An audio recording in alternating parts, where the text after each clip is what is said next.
Hello, everyone. Welcome to another episode of the Gooners podcast. So, we had this is one of our shortest turnover episodes, I guess, because we just put out the Champions League, and it's going to be a norm. And I'm speaking about it with such a happiness at this point because we are back in Champions League. I still am like walking 2 feet above the ground. So, but anyways, we are here to talk about the North London Derby preview. So, with me today we have Hemant with us. Hi, Hemant. What's up, bro? How's it going? All good. Welcome back. And we have our Thank you. evergreen positive, ever positive Arvind back with us. Hi, Arvind. Hello. Nice to be here again. We'll get back to you in a minute, but before that, I need to tell all our viewers to like, share, subscribe, and comment in, and also taking up Arun's role, you need to press the bell icon for notifications and stuff. So with that out of the way, Arun, we are still unbeaten. We will say this after week 38. How did we go unbeaten? but but so are the team that we are facing this week. The North London Derby. I know we have been. I mean, before the recording, we were talking about they have never won a game since 2010 at our home ground, but we were expecting them to have a very very iffy start, but they seem to have a very good start. I mean, right? Yeah. And the new manager bounce, I don't know. I certainly did not expect them to start the way they did. Especially after that first game. I think the first game was a draw. And since then they've been going guns blazing. This is in spite of Richarlison not scoring at all, and Sheffield, they had no reason to be down 1-0, and after being down 1-0 at 92 minutes, they had no reason to come back and win it. But they still did that, which is really good. Not good for us. Not good for us. I mean, I don't really worry about that because what we are going in is also on the back of some really good form. So I'm not really worried about that. And for what it's worth, Tottenham are yet to play somewhat like a major club. So far, their fixtures have all been mid-table, lower-table teams. This is technically the new manager's first test. So it remains to be seen. At least we've played United so far. And they played United too. That's fair, yeah. And they did get a result against United. So I don't know. I think nobody's played big teams then, in hindsight then. But what I'm trying to say is it's a real good test. They have not yet faced that. So it is what it is. Hemant, bro, about this game, the build-up has been very interesting to say the least. On the pitch, yes, both the teams have been having we have had a slower start, but we did start with a win against City win the champion. What's a Community Shield? Community Shield, and then we got back slowly, and we are a team who knows what we are doing, and they seem to start on pitch right now. They seem to start really good. But off the pitch, there has been so much talk. After the game last weekend, I think Son came out and talked shit about us. He was like, "Oh, they're not ready for us." And I think you were mentioning before the recording that there's something Madison said. I don't know. I haven't seen that one. He just echoed the same thing which Son said. He just had it on repeat. But I'll tell you this. I mean, let's be honest, guys. Spurs last year were absolutely terrible, right? They were rancid. The place was ridiculously bad in terms of how the club was run, how Conte threw pretty much everyone under the bus. They were always going to be better than that this season, I think. Okay, it was always going to be better because they hit rock bottom. But I didn't expect them to play or have such a start as they did. They have been playing well. Let's not get that twisted. They have been playing well. We'll give them their flowers. But and just like how Aravind just said, neither team has played a top team. They're gonna play. They're gonna be playing a top team on Sunday. You know that for a fact. We will be all over them. And yeah, but dude, let them talk whatever they want. Let them have their moment before the game, whatever they want. Okay, we will see. You will see on Sunday what's gonna happen. We will beat them because even at our worst, we have beaten them at the Yep. Emirates Yep. in I the mean, last 10 years or I mean, 30 yes, years. in the last 13 years, they have Yeah. they had the best time, which they call it as the 6-year streak, where they finished Yeah. above us. Even then, they didn't win against us No, at they Emirates. haven't. No chance. Even the second Emery season when they were 2-0 up, we still came back. Listen, Emirates against Spurs, definitely we will not lose against Spurs. And the team which we have right now, we're definitely going to be winning against Tottenham. I am absolutely confident because we have strengthened as well. And yeah, like I said, let them have their moment. I mean, that is actually a point that I was getting at. You were saying like we have strengthened ourselves, and we have talked a lot about, our transfers. We know what our players are, but we need to talk about like, Tottenham side of things. So, I mean, I've been till this point, I've been like, okay, we should have signed Madison because he seemed to be a real deal, and he came with a much lower price tag, and also like, we signed Havertz, who hasn't yet shown who he is, or I'm not convinced yet. Maybe Arvind Bro would be against that, but like, 100% I'm against it. yeah, but I'm not convinced yet. So you can be all against it, but you don't have any backing yet. There is stats and then there is intangibles. But go ahead, finish your thought. Yeah, but the thing is, like, they have strengthened their side too, and I don't know. Can you talk a little bit about their transfers a little bit? Sure. I think. Go ahead, Arvind, go ahead. Let me just address the Kai Havertz thing. The Kai Havertz, it's. I understand goals and assists have not been there, but what he's doing on the pitch, it's. If you're not seeing that, you're just not watching the game. You're being biased. Is my opinion. This was very evident in the Champions League game, especially the big target that he was, the movements that he did, the balls that he received, the balls that he played. He was interlinking the way we thought Lacazette would be linking up 2 seasons ago. So yeah, that's where I am. But even that I didn't want from Lacazette, so that's where I am talking about. But getting back to Spurs, though, right? Like, I mean, they signed Madison, they signed Pedro Porro, then they signed, what's that centre back name? Mickey Mouse Van der Ven. Yeah, Mickey Mouse guy, and then they Mickey Mouse can't defend. And then they made Kulusevski. Did they sign him, or is he still on loan? They signed no, I think they signed him, and they signed a goalkeeper, Vicario. Okay, Vicario. And is that guy what's his name? Brennan Johnson? Oh yeah, Brennan Johnson, BJ Brennan Johnson. And and they also have a left back, I think Udogi. I don't know if he was there. Udogi was signing last season. He went back on loan to Italy to the club they signed him from. Gotcha. Yeah, and he's with Spurs this season. That's the reason they had to let this guy go on loan. Spence. So they have like Udogi and Porro on the full back on either flank. Yep. On either flank, that's new. And the Mickey Mouse guy is the center back who's new. And the goalkeeper right now, he has displaced Hugo Lloris. Which is not it's not very difficult to do, to be honest. Come on, man. That guy has been crap for the last 3-4 years. And Lloris publicly said he doesn't want to play anymore. He just wants to see out his contract. So getting paid for doing nothing. Oh, really? He did say that? Yeah, he's not even on the bench anymore. Yeah, I know that, but I thought it was a falling out with the manager or whatever. He wanted to be transferred. Nobody wanted to touch him with a 10-foot pole. And that says a lot.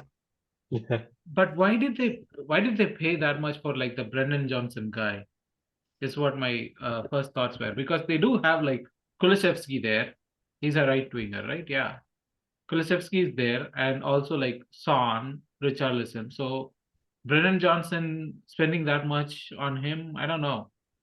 Is I that think that a was just to appease the fans because you got the Kane money. You have 2 days to go. You're not really linked to anyone, so I think like it's just to appease the fans, kind of to say that, Panic hey, buy. yeah, you can say that too. I think it's just something like, okay, hey guys, look at us. We've also spent something from the Hurricane money. That's how it is, honestly. So is Danny Welbeck an accurate comparison for Brennan Johnson? I Probably, mean, probably yeah. because I mean Danny Welbeck is playing more than he's fighting And for his scoring. he's fighting for his place. He's at this age he's doing much more than what I don't know. I have not seen anything from Brennan Johnson for being their uh, top money signing of the season, especially in a season where they got like James Madison for much cheaper. And I don't know if you remember when we played Nottingham Forest, Brennan Johnson would miss an easy chip Yep. one-on-one with the goalkeeper and he'd chip somewhere to zero. That like you said, I don't understand the thought behind the signing.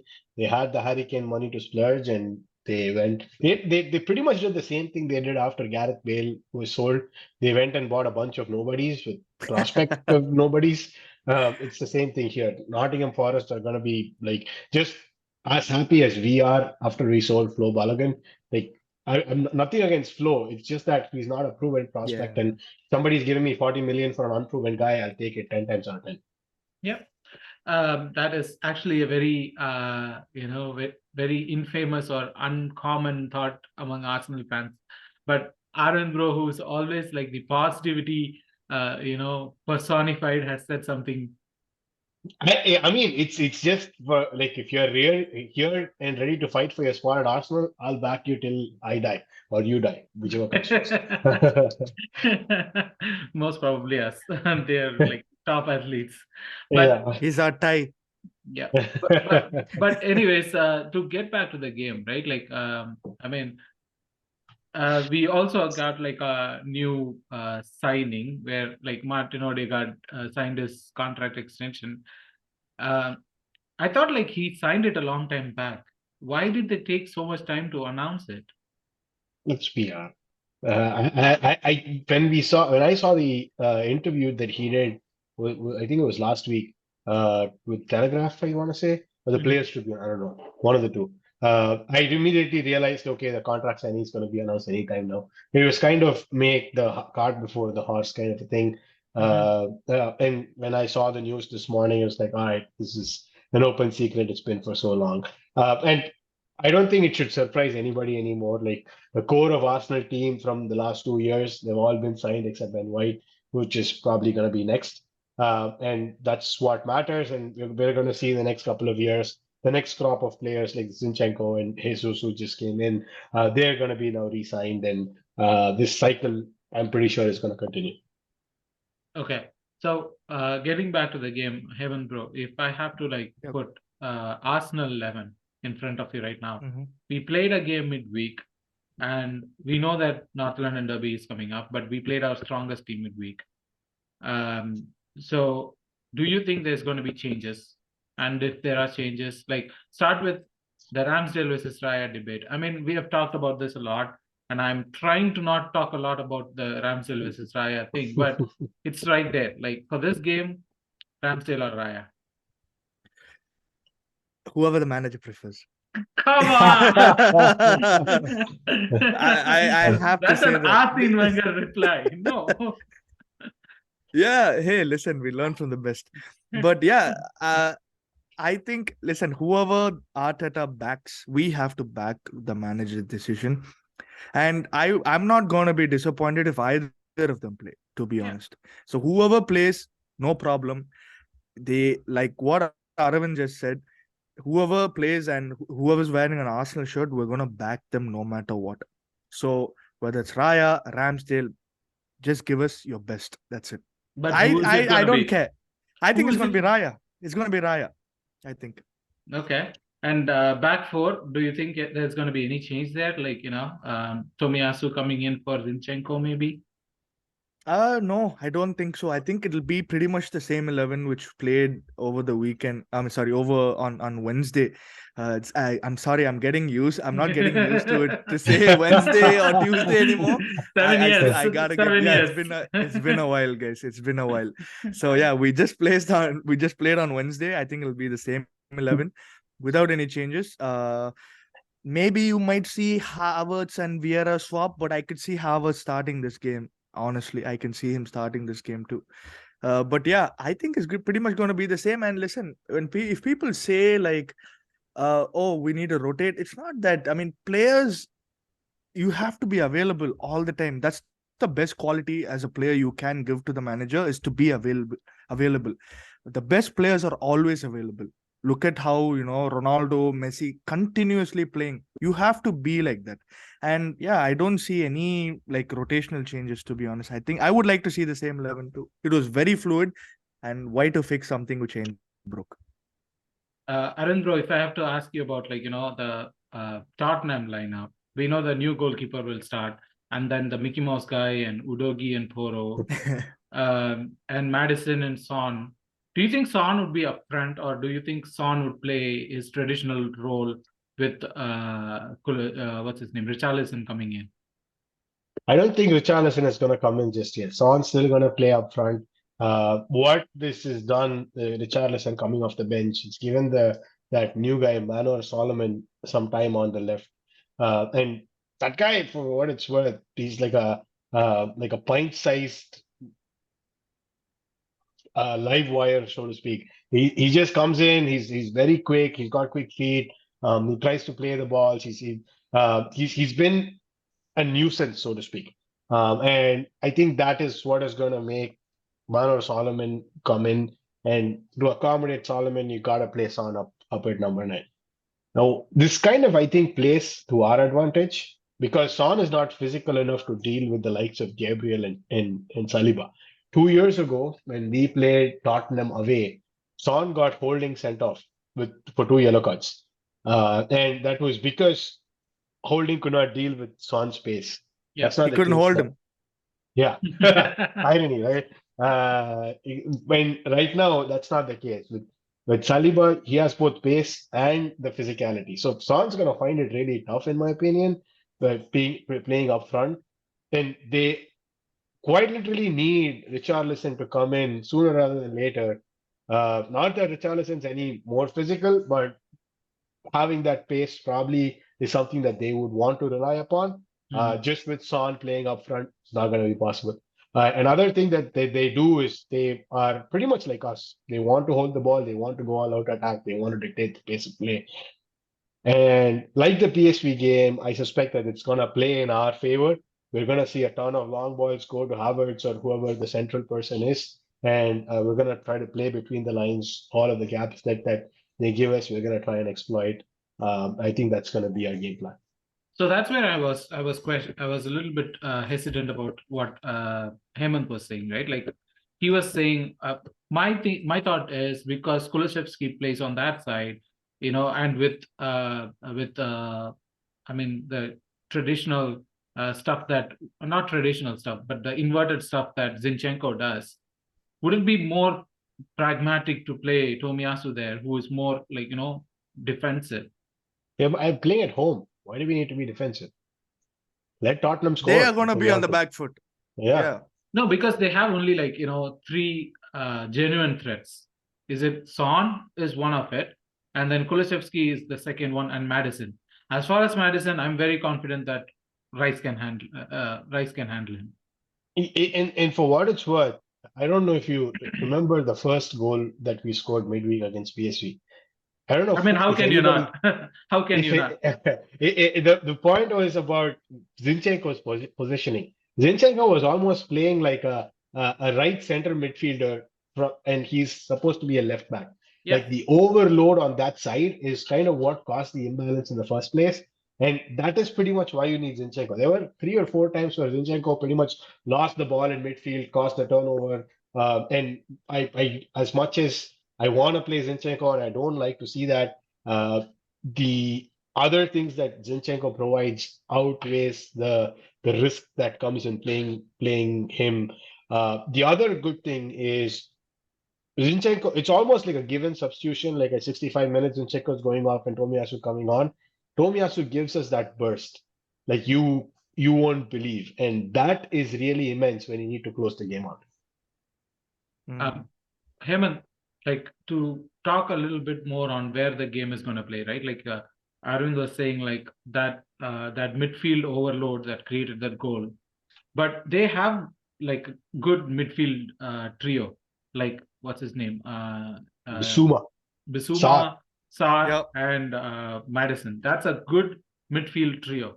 And for us right now, I would say of our midfield trio, even though Arvind would disagree, the portion of where Havertz or Fabio plays is where our weak point is a little bit right now. It's not perfect. What is happening is It not depends perfect. who plays though. No, even if it's Fabio, I don't have like a big Okay. like what we used to have with Shaka. I don't have that anymore. It's getting there, but it's early days. I understand all that, but that defensive, the midfield area, do you think that's where the game is going to be about? Like, that's where if we win that, and for now it feels a little bit, I know I shouldn't be talking this way, I should be more positive, but it doesn't feel like, that's where I feel they have a upper hand on the pitch. Also, before you start answering that question, like Bissouma being mistreated last year by Antonio Conte, that has to be like some sort of civil or criminal punishment against Conte for this. Like you buy a player like Bissouma, look at what he's doing this season, and you couldn't get him to be a footballer last season. Like what the fuck? Sorry. Mhm. Yep. Yeah. I know that's actually true. Man had him chained, to be honest, at the back of a van, back of a police van. But I think you could be you got a point, Vijay, bro. You got a point in terms of I see why you worry, but I think that's why we have signed Rice, because this is why I think Rice just does the work of two players. Sometimes I've seen that, like he's cleaning up everything, interceptions on point. I wouldn't be too worried about that area, to be honest. I wouldn't be too worried about it, only because of the fact that also we play at home. If it's away, maybe different story. But I think I'm more secure with the fact that Declan Rice actually plays behind Odegaard and Havertz/Fabio Vieira. Hopefully Havertz can raise his game. If you want to like change your whole outlook, this is the game to actually kind of like make your name in Arsenal folklore history, sort of. So if he comes and if he actually contributes to something, wow, I think I would love it too. I think the whole fan base is behind him to score or assist at this point. Yep. So Havertz, yeah, like I said, The they do have a only good thing, the midfield. only thing but is because in why I'm still fixated on that idea of like that midfield position is where I feel we are a little bit lacking is you remember Manchester United, is it when Havertz misses that shot, like completely misses it. And then like even when Fabio plays last week, you saw that he was shooting a little bit off. I mean, it's harsh. It's all one-off instances, but that's what I'm saying. That is because when even though we talk about like oh they haven't won against us since 2010 or whatever, it is a derby at the end of the day. All like form, history, and everything goes out of the window. Even when we are at our top, when we were like having Saint Tottenham Day after like every year, we didn't go there and win all the time. We always had that, yeah. like even invincible season, we went there and drew. We did not win, right? Like so, it's North London Derby is something different, and that's why I'm a little bit hesitant in going that way. Well, the invincible season, we only needed a point to win the title there. Yeah, So, but we could have won there. We yeah, could but win and win. no, you gotta understand. Even a draw is a win at that point. Yeah, I'm not complaining. I'm not complaining. I'm wearing like Henry 14. This is the invincible shirt. Exactly. Obviously. Yeah, exactly. Yeah, I mean that's true, but no, I'm not too worried about that aspect, to be honest. Like I said, I think we have security behind that midfield.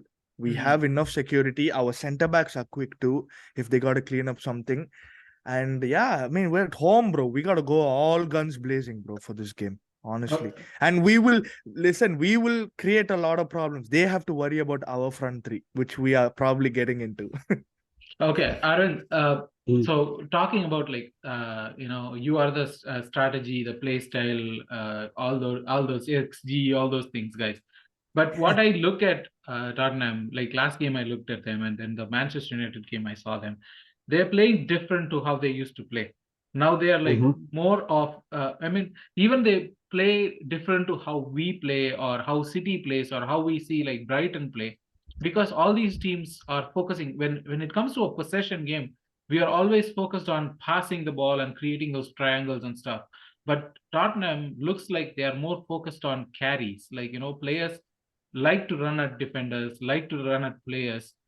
They are not passing that much, they are carrying, and they have the players to do it, I think. Don't you think it reminds you a lot of Monsieur Emery? No.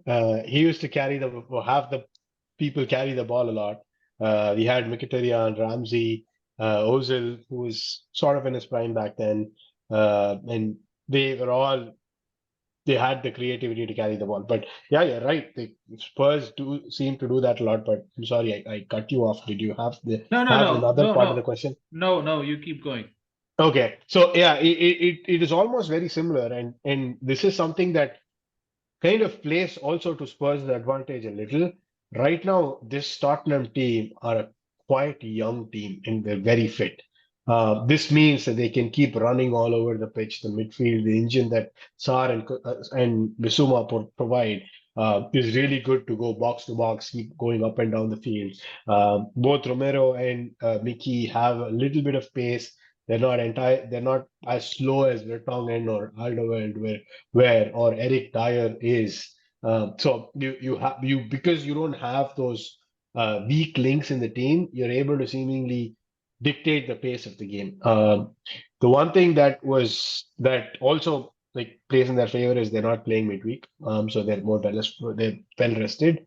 But the one thing that goes against them is that the exact thing. Like you remember when we started playing under Emery, we had that 22 game winning streak or non-losing streak, so to speak.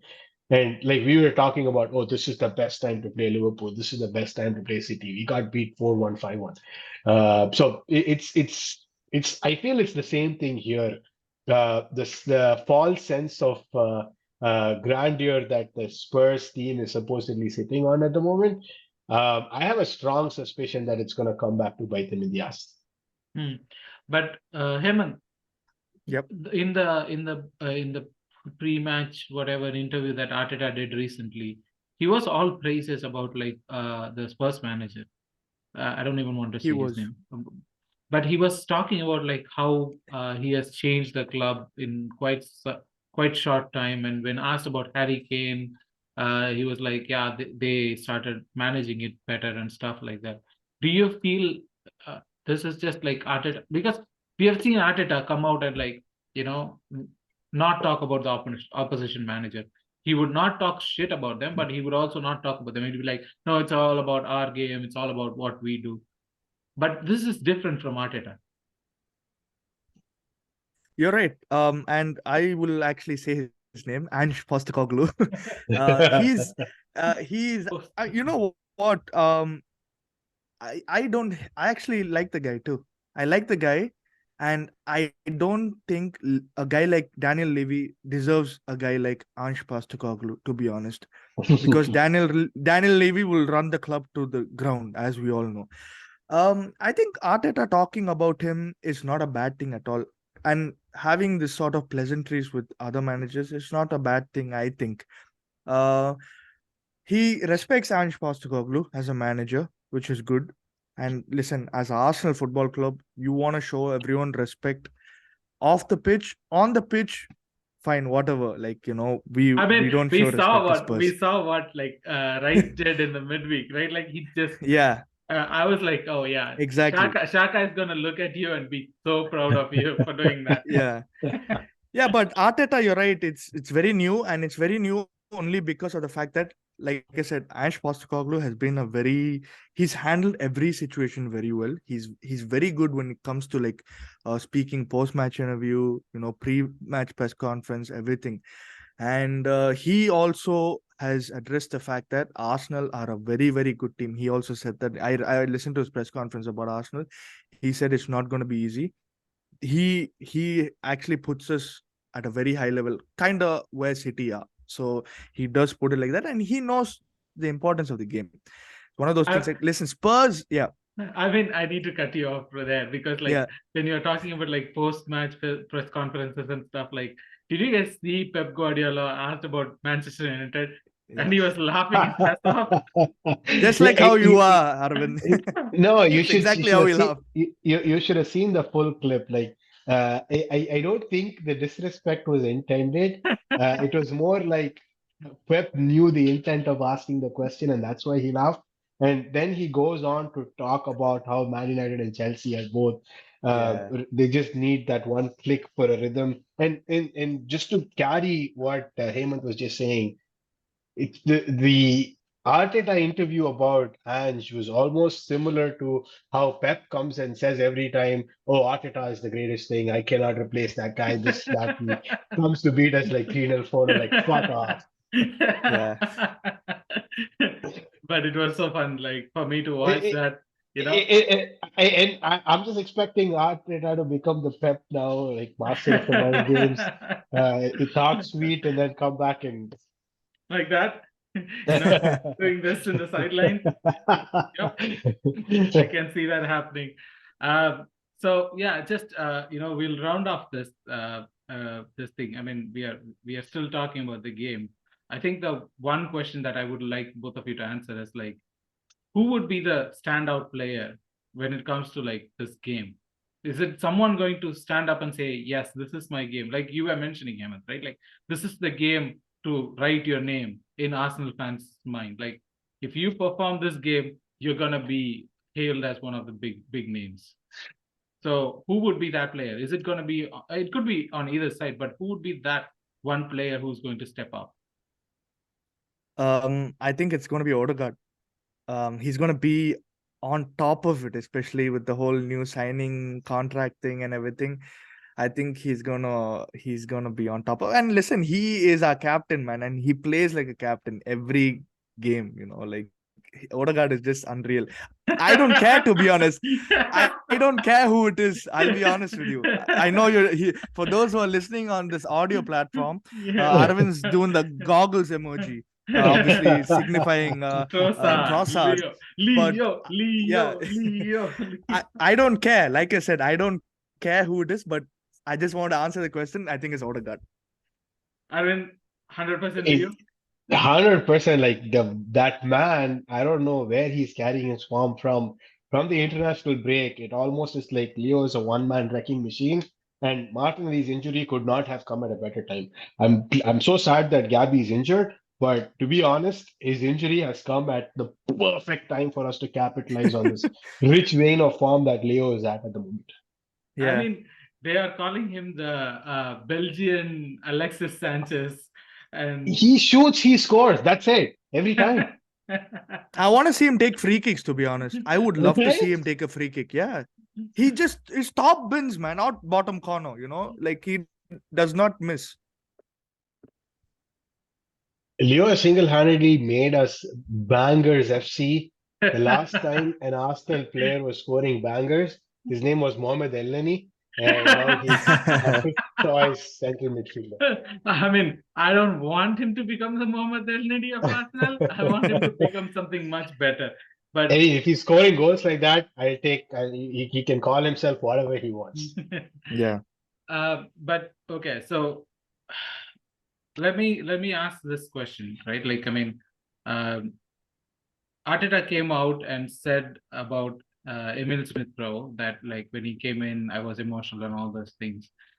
But of the data from this season, Arteta has not used Smith-Rowe in the Premier League, and I feel I am a Smith-Rowe fan, so I feel that he should be used much more. Like I know that left 8 position is right now we've been talking about like Havertz and Vieira, but I feel that Smith Rowe should have a shout in there. Do either of you think that way? Absolutely. Yeah, but who's he displacing? Havertz? And if you displace Havertz, Vieira is the natural second choice at the moment. Mm-hmm. Can I just say that I think Smith Rowe has also not been playing as much as we've all wanted to see him, is because I think perhaps he wasn't ready in terms of his fitness. It's been an issue for a long time. Could Okay, be. he's not being fit and being match ready are totally two different things. Like we Right. just saw Timber walk the other day. We can all say like, oh shit, when is he going to play? When is he going to come into the team? But walking, running, jogging, and being match ready are completely different things. I don't think he was match ready, and I was so happy to see Smith Rowe too.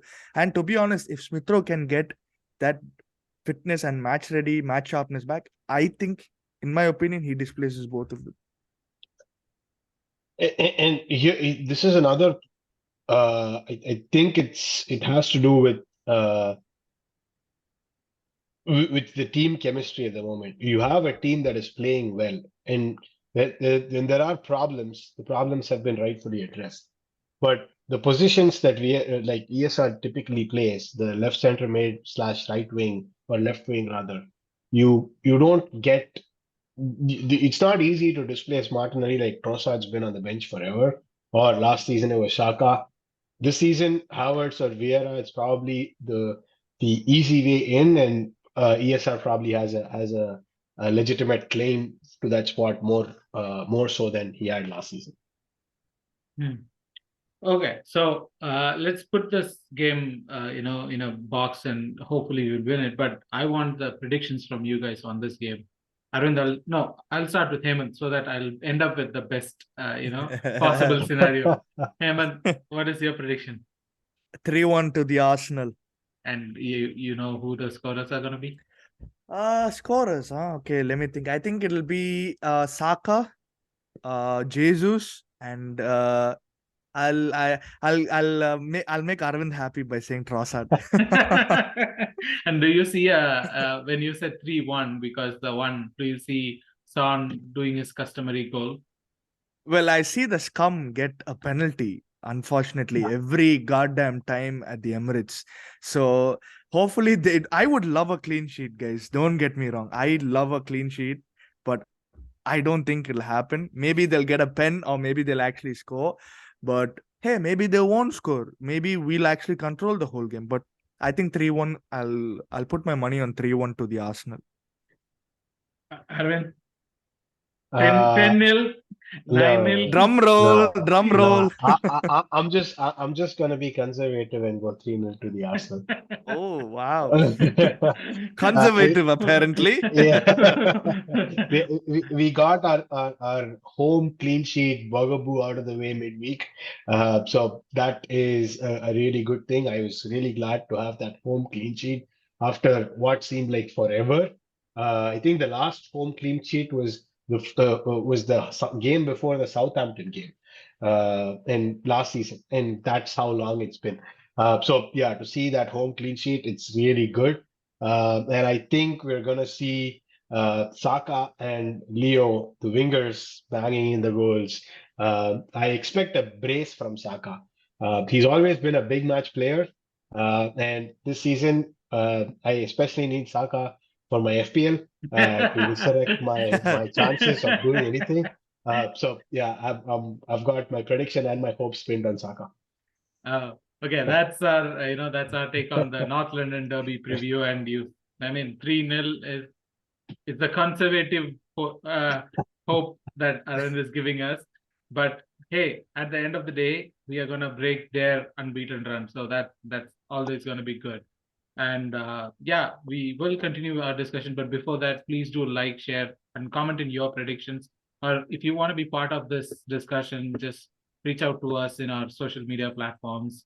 And we would like to have you in this show. But we have been doing this new thing for this season, where we have been talking about other games of this game week. So I'll just throw games at both of you, and you tell me what do you think of that game? Who do you think is the winner? On like score lines, if you are brave enough to predict. The first game, Brave enough. yeah, I mean, Okay, all right. if you are going to predict like Manchester United winning, that in itself requires a lot of bravery. Wait, that relegation derby, I'm not That's touching true. That is true.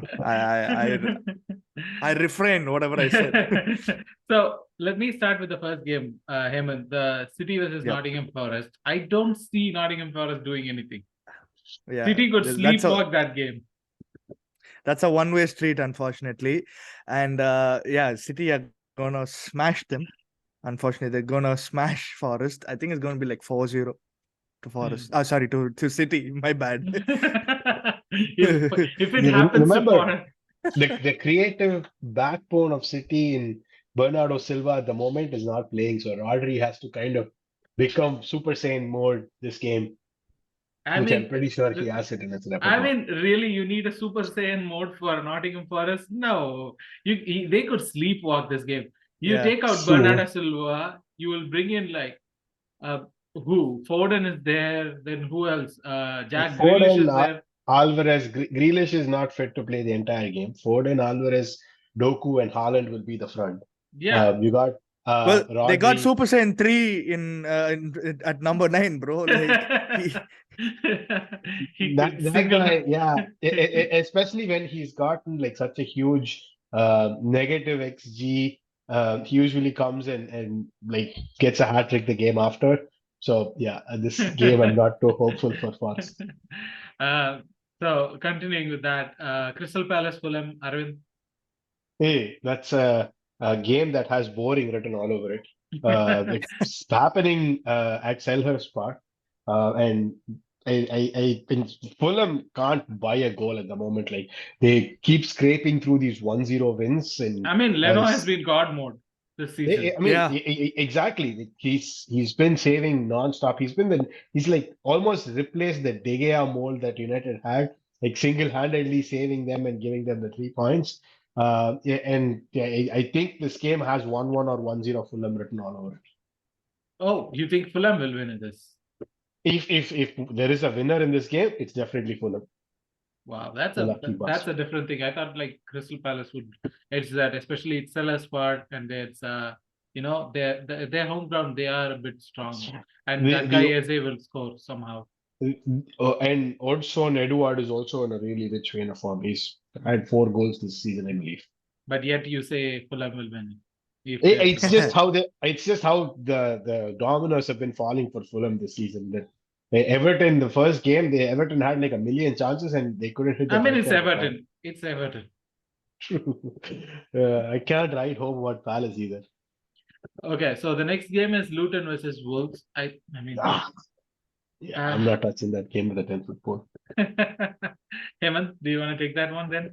Yeah, I mean, poor Luton guys, they just no goals in them either. Like it's just very poor.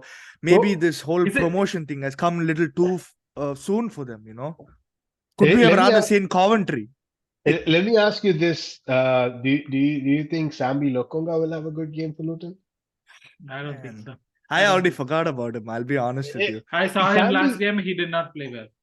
yeah, but he had a couple of decent progressive passes, but it was the same Arsenal Sambi that I saw last year that was pissing me off. Middle of the He's the field. only guy I've seen who hasn't improved ever since we bought him.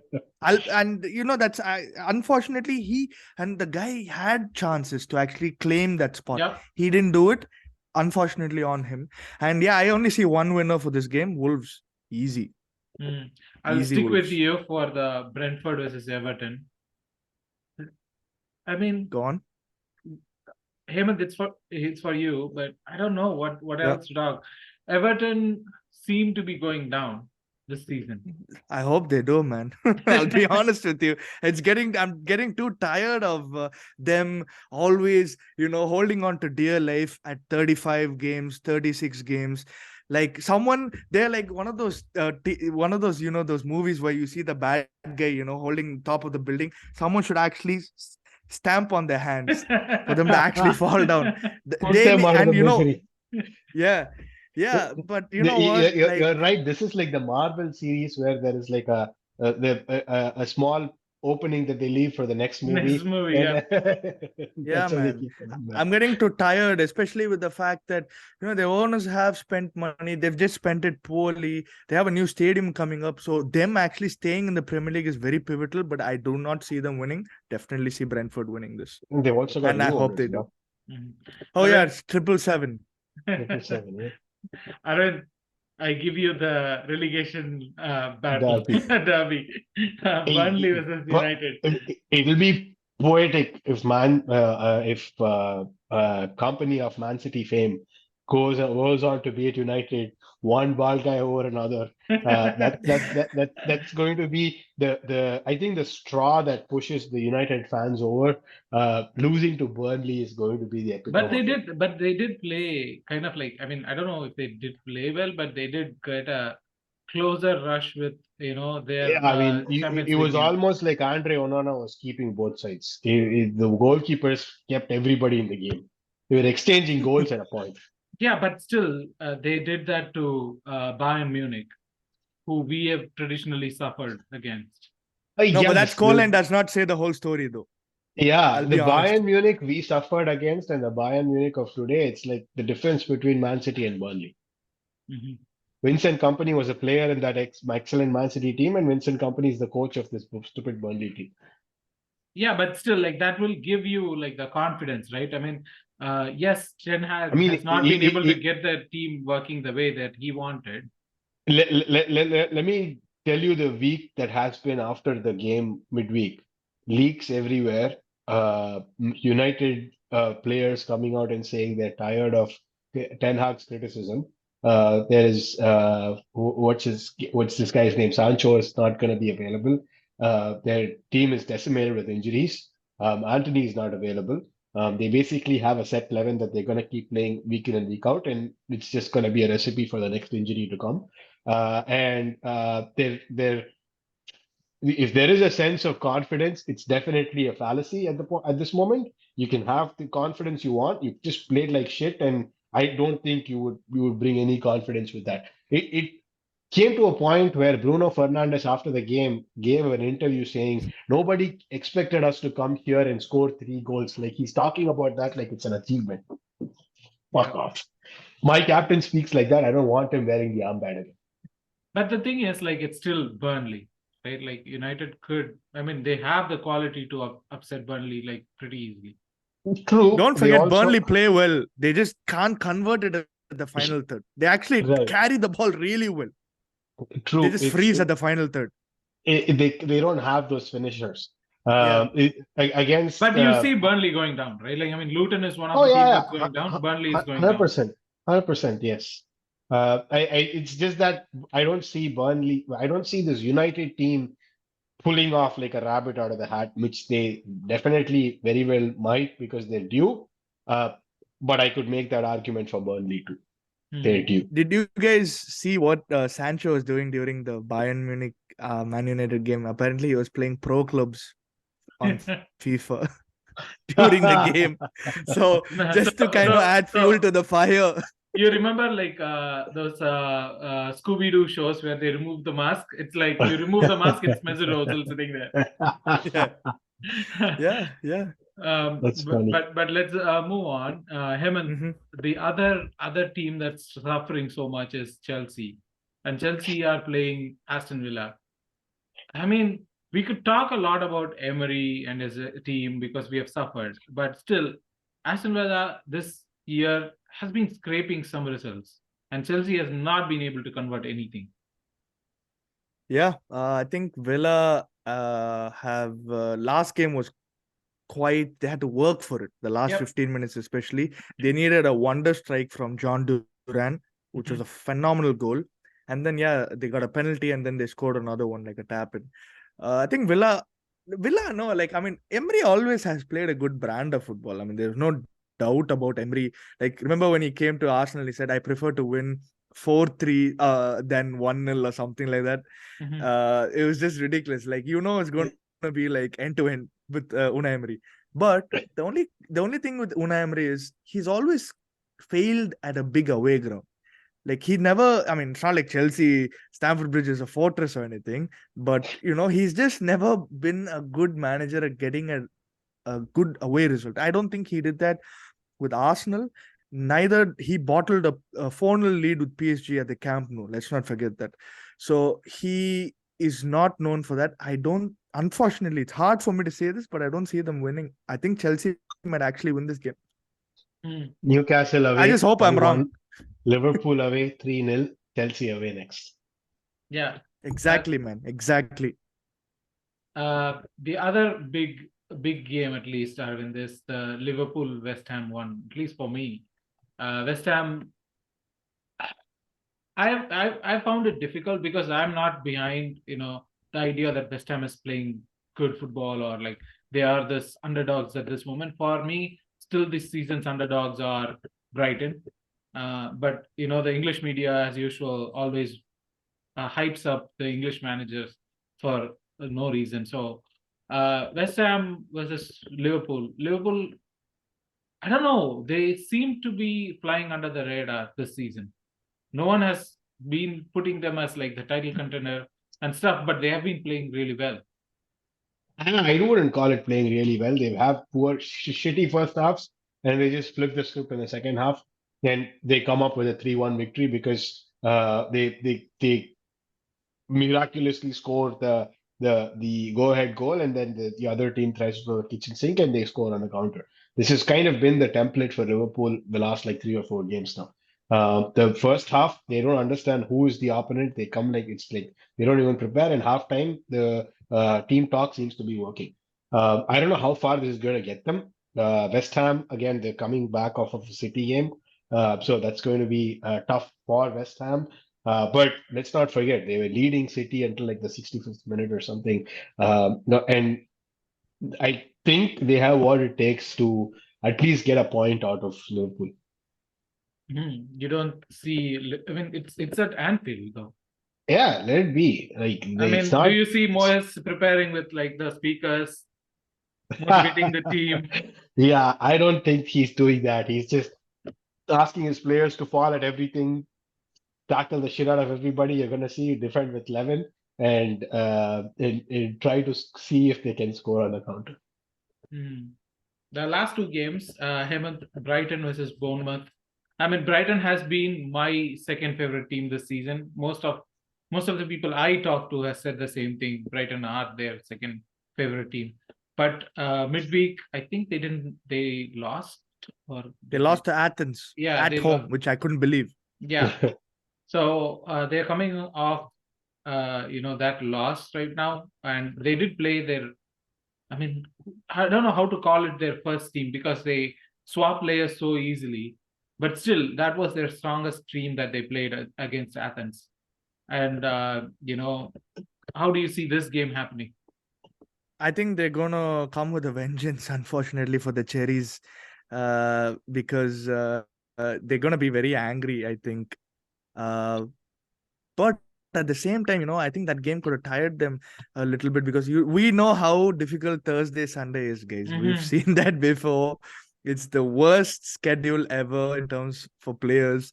So one day does make a definite, does benefit, to be honest, one extra day.